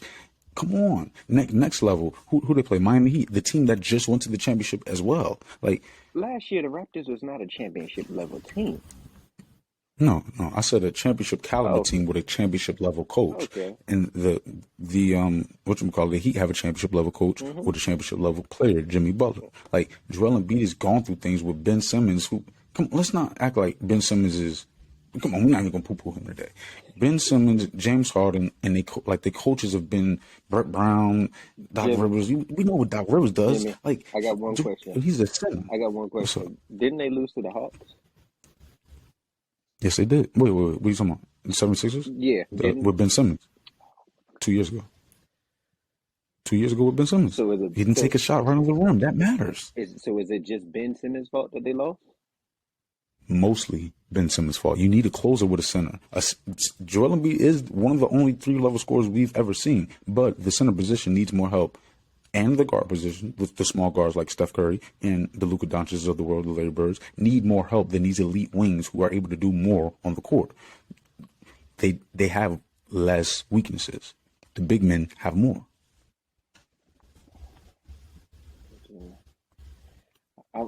Yeah, I don't know, man. I don't know about that. I don't know about because I see we ain't gonna come to common ground on that one. Right? We could go. Keep going. I'll go on that for. And on that note, we're gonna segue into the next topic. What we got, cuz? We got 3 most dominant units, offense or defense, baby. But anywho, y'all pick y'all side of the ball. Who y'all got? You want to start this time? NFL, right? Mm-hmm. Yes, sir. So first one I had was the Eagles offense. I mean, Jalen Hurts, he's impressed me this year. I mean, he's been able to throw the ball, run the ball. I mean, their running game is excellent. And then they went and got A.J. Brown, and they already had Devonta Smith on the outside and Gabbert, however you say that, the tight end name. Mm-hmm. And honestly, this offense, it looks pretty unstoppable when they start to get it rolling. I mean, there was a stat like last week or so, they've scored more second quarter points than the Steelers have scored all season. I mean, I just feel like this offense is pretty legit, and they have an excellent defense on the other side. So, I mean, I feel like they're one of the most dominant units in the league right now. Yeah, I could agree. We got a lot of the same teams here, Don, because I went with the Eagles too, man. But I went with the full aspect of the whole team. All of their acquisitions are playing well. A.J. Brown is killing it. Gardner Johnson is leading the league in interceptions. Reddick, 5.5 sacks this year. Bradbury, him and Slay look like the best duo in football, cornerback duo. Already 11 pass breakups with 3 interceptions. Overall, they just like you said, when they get it going, they look like they're unstoppable. I mean, their schedule isn't that hard. But hey, I always say you got to play who's in front of you, and they're doing what they're supposed to do.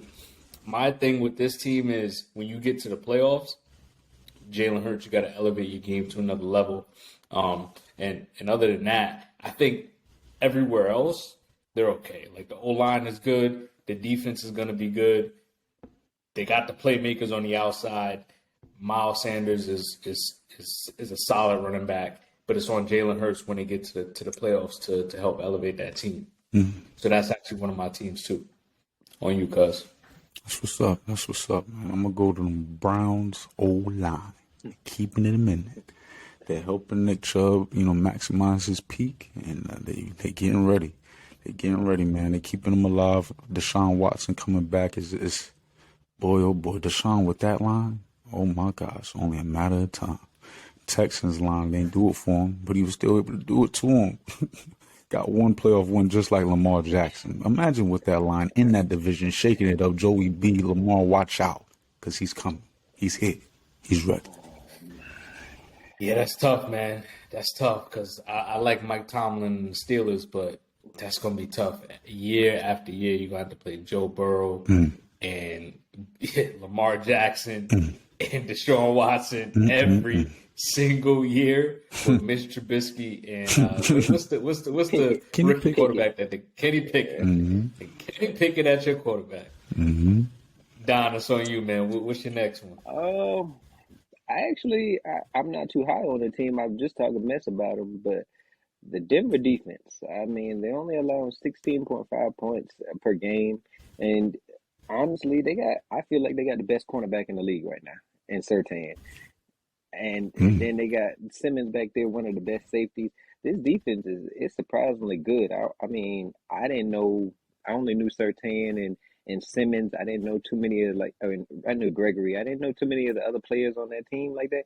And with that defensive coordinator, they've been a surprisingly good to keep that sorry offense on the field.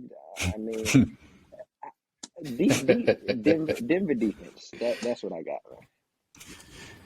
I like it. I like it. I like that move with Chubb. That was a great way for them to get back into the first round after giving up their first round draft pick, and also saving them some money on an older, 20. Chubb was like 26 years old, so they don't have to pay him like a top end defensive player. So they saved the money there.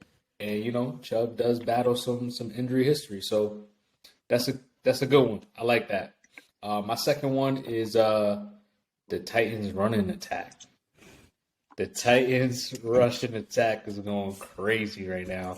Over the last 4 games, over 100 yards, and then my man Derrick Henry went for 200 on the Texans. Hey, me and Jimmy talked about this. I think it was last episode. Oh, no, 2 episodes ago on Pump the Brakes because you said you didn't believe Tannehill in the playoffs. Hey, I agree. But I will say this man, Derrick Henry, when he gets it going, him and Chubb is like every other week. I'm like, damn, is it Chubb? Is it Derrick Henry? Right. I can never really get my mind on who's the better running back, but yeah, that's my second one, man, because they can't pass the ball with Malik Willis in the game. So Right. I said the way they're going to get into the playoffs is just give Derrick Henry the ball, but Hillard as the backup, he's playing pretty well too. We talked about the rings earlier. You know what I'm saying? Got the gear on the day. Oh man, You talking about that Pat's take consistent that hat off. defense. The consistent. Oh, you got the hoodie on too? Take that hoodie off. Put some respect on me. You know what I'm saying? Got the cup here too. Agua. Oh, crazy. As I was saying, you're talking about the consistency of the defense. Bill Belichick. We're not talking about this shit. We're talking about They forever. play well. Yeah, you can hang your hat on Bill Belichick's mind. Who's next? We gonna lock him down. Who's next? We gonna shut him down. We're talking about a revolving door here with the New England Patriots. I like to show the younger generation the ability to be versatile. Y'all know me, the V word. I've said it here, I don't know how many times here. But I believe the plug and play of the DBs allows for the Patriots to do a lot of different things. Throughout the years, you're talking about islands out there with minimal pass rushers or there's been point times we've had some good pass rushers, but Judon is the top dog for us, and he is in creme de la creme. But we're still able to get it done with him. And that's my squad. That's the squad that we're able to hang these 6 Super Bowls on. That defensive squad, this defensive unit. I agree with you on that one. I mean, Bill Belichick. It seemed like whenever he faced these like rookie quarterbacks, he just makes them look really bad. So I give you that one. And Judon, honestly, I honestly feel like he's up there with the Myles Garrett's, the TJ Watts, the Micah Parsons. I mean, he just plays in New England, so nobody really cares. So, I, you know, I can agree with you on that one. Oh yeah, for sure, for sure.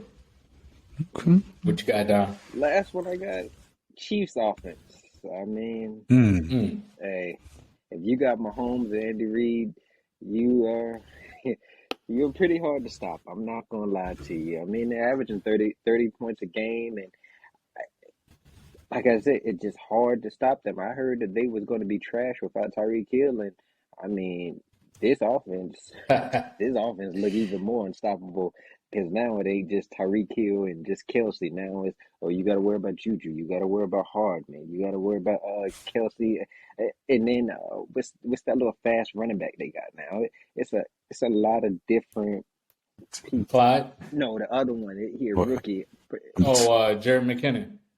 And then they got Yeah, Poncho. that one right There there. you go. And so that offense, hey, that's an offense that they're they're on my next segment of teams I do not want to see. Oh yeah. One thing about the Chiefs, Miko Harmon is finally picking it up, playing pretty well this year. And Patrick Mahomes just he'll get the ball to anybody this year. And that's the thing about having that threat with Kelsey. That's my guy right there. When it's clutch time, that's where I go. But everyone else, I'm hoping I can count on when I give you the football, you better be ready. Man, Oh yeah, I like that. great minds think alike, man. I got the Chiefs offense as well, man. You talking about a team that is explosive, as if this is Madden on the field. And this is ridiculous because the thing is, they win in a multitude of ways with Tyreek, without Tyreek.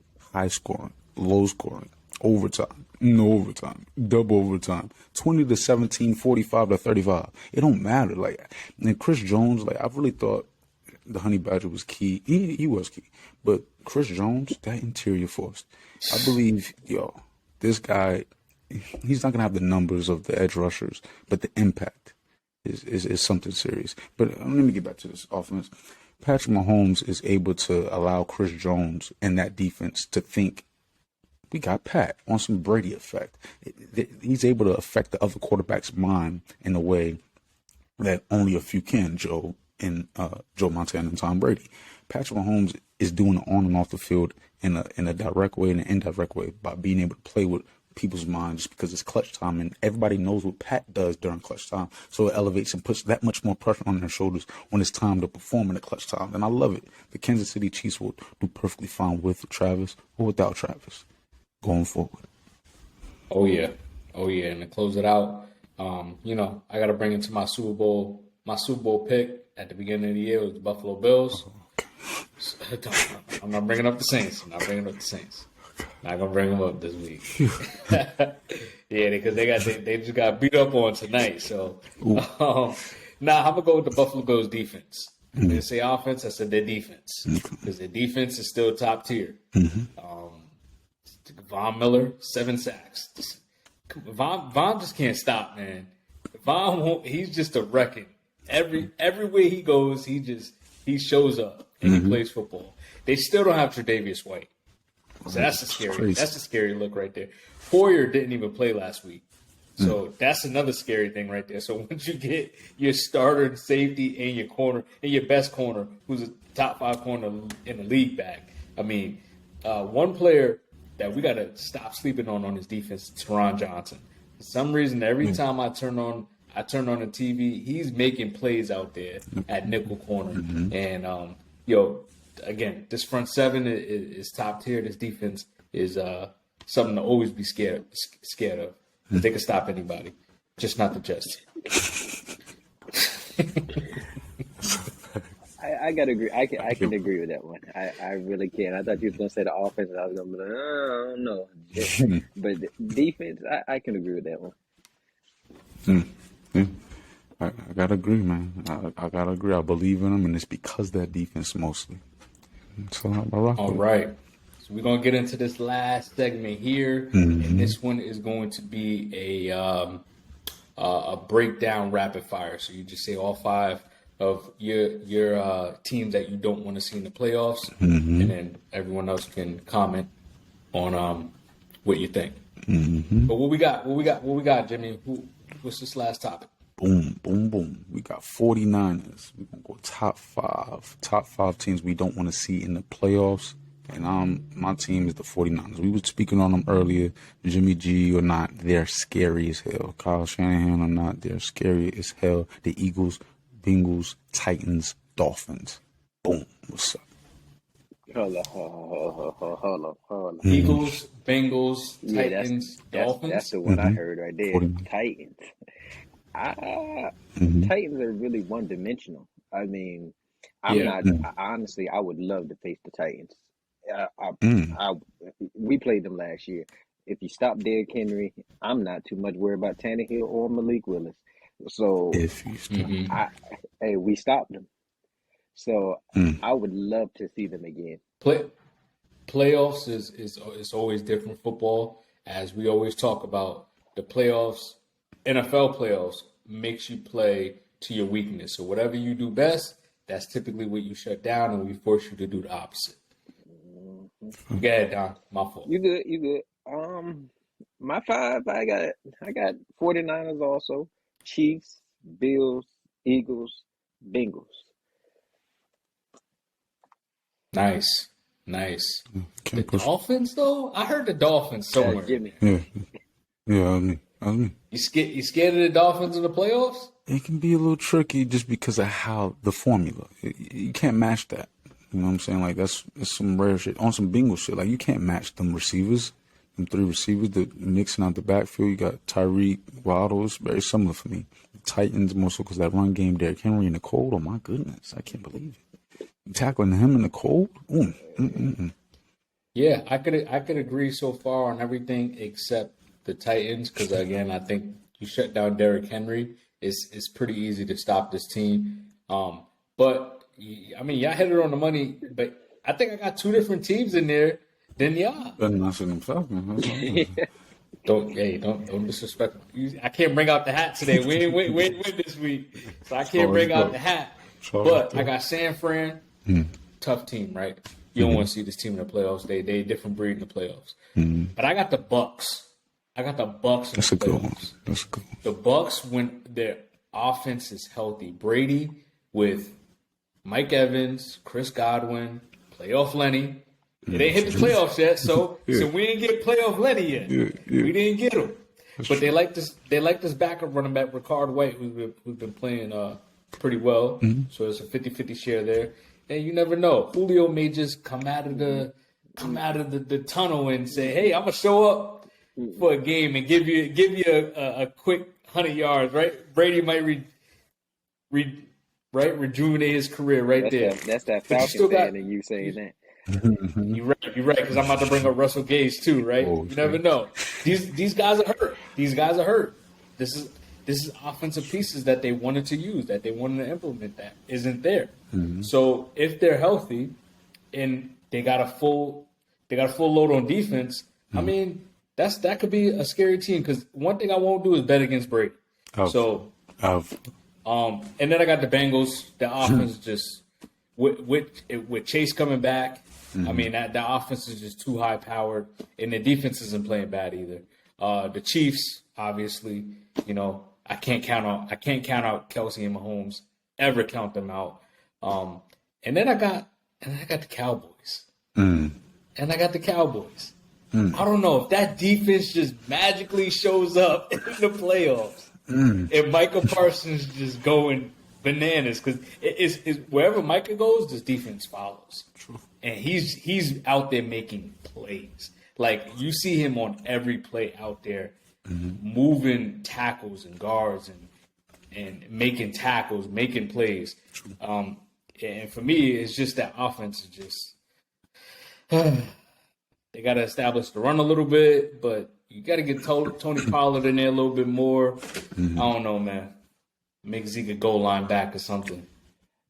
I agree. The only one that I'm just not sold on, I know both of y'all probably gonna have something to say, is I'm not sold on them Bucks, man.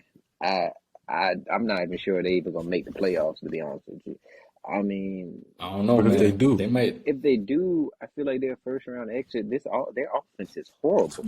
Literally, their offense is horrible. It's a lot of dinking and dunking. And Brady don't look like he's like him and his wide receivers are like actually connected this season. I'm not sold on them. And their running game is literally it's non-irrelevant. true. Yeah, yeah. They're very one dimensional. They are. It is Brady throwing the ball 50 times a game. I can't And believe it. and again, that's why I said if you have those extra weapons, maybe maybe this team can get hot. I don't know because they could Maybe. show up on defense. Maybe they could show back up on defense. Yeah, y'all making Depend me on want what to week, delete depend on mine week you catch them on. and put Bucks. Y'all make me want to take off the Titans maybe and put the Bucks. Like, what are you talking about here? We're talking about the GOAT, not a GOAT. We're talking about clutch ability. We're talking about experience up to the maximum. 22 years, going on 23. Or maybe it's 23 going on 24. Regardless. Why don't you believe? Like, what is it going to take for you to believe? See to believe. You've seen it multiple times. Brady in the playoffs. If they get there, it's an issue. Good one, cuz. Now, them Cowboys. why- I don't know about them damn Cowboys. Because as the pressure wanes, the Cowboys taint. They boo That's boo. why I said the defense. True, If you the did. defense shows up, They got the best player. that's where it gets scary for them. True. Man, fellas, this was juicy. It was almost Yeah, a little man. too juicy. Yeah, man. This was a good one, fellas. This was a good one. We appreciate y'all for Definitely. tuning in. Hey, Don, man. Welcome, man. Hey, Yes, man. I appreciate it. Yes, sir. I enjoyed myself hearing some of these takes. It was more so Jimmy that had some of the takes that had me thinking like, what? Yo, are you saying Yo, black? he be having me in here like, are you crazy? Yo, Because I mean, from the Anthony Edwards to now this Bucks take, I'm just like, man, oh, Anthony. Yeah. Anthony's coming. He's coming. He just got to lay off the Popeyes, like Carl said. Be good. Be good. Yeah. I got some. I done got some topics out of some of this dialogue this episode. So we're gonna have to circle back and get to the drawing board. But this was definitely a good one, fellas. This was definitely a good one. For sure. And y'all already know. Appreciate y'all for tuning in. Thank you. And Thank until you. next time, peace. We out. out. This that COMEUP. Stand back while I do me. I'm the King James of this era. Do my best to be 2-3. You see the metaphoric beat destroying MC. They had to wait his turn, sit and learn from the OGs, but slowly I had myself out like a slowly get take paper to make paper. So I'm speaking from this loose leaf. Damn. I ain't even gotta talk about it. They said you public in the basement, but your songs is private. Bring back the monster, the one that you keep locked in. Shit, I ain't gotta score the points. Look at John Stockton. I put my niggas on just so they can make a profit. But for now, I ain't get up and play that monster in the closet.